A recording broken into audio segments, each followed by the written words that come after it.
Hi நண்பர்களே, இன்னைக்கான fact என்ன அப்படின்னு பார்த்தீங்கன்னா, இந்த உலகத்தில் ரொம்ப ஸ்ட்ராங்கஸ்டான மெட்டீரியல் அண்ட் ரொம்ப எக்ஸ்பென்சிவான மெட்டீரியல் அப்படின்னு கேட்டோம்னா நம்ம டைமண்ட் அப்படின்னு சொல்லிட்டு சொல்லுவோம். இந்த டைமண்ட் வந்து ஃபஸ்ட்டு எங்கே மைன் பண்ண ஆரம்பிச்சிருக்காங்க அப்படின்னா நம்மளுடைய இந்தியாவில் தான் மைன் பண்ணியிருக்காங்க. இந்த டைமண்டை வந்து ஒரு ஸ்டோன் அலுவியல் டெபாசிட்ஸ் இருக்கக்கூடிய ஒரு ஸ்டோன்லேருந்து மைன் பண்ணுவாங்க. ஸோ அந்த மாதிரி வந்து அலுவியல் டெபாசிட்ஸ் அதிகமாக இருக்கக்கூடிய இடம் அப்படின்னு பார்த்தா கிருஷ்ணா அண்ட் கோதாவரி ரிவர்ஸில் தான் வந்து அதிகமாக இருக்குது அப்படின்னு சொல்கிறாங்க. இந்த ரெண்டு ரிவருமே நம்மளுடைய இந்தியாவில் தான் இருக்குது. இது இல்லாமல் வேர்ல்டு பிக்கஸ்ட் டைமண்ட்ஸும் வந்து இந்தியாவில் இருந்து தான் கிடச்சிருக்கு அப்படின்னு சொல்லிட்டு சொல்கிறாங்க.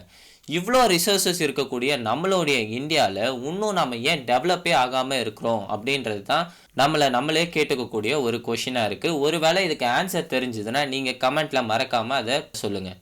ஓகே நண்பர்களே, இன்னைக்கான ஃபேக்ட் முடிஞ்சிருச்சு. ஸோ இதே மாதிரி நாளைக்கு வேற ஒரு ஃபேக்டோட உங்களை சந்திக்கிறேன். தேங்க்யூ.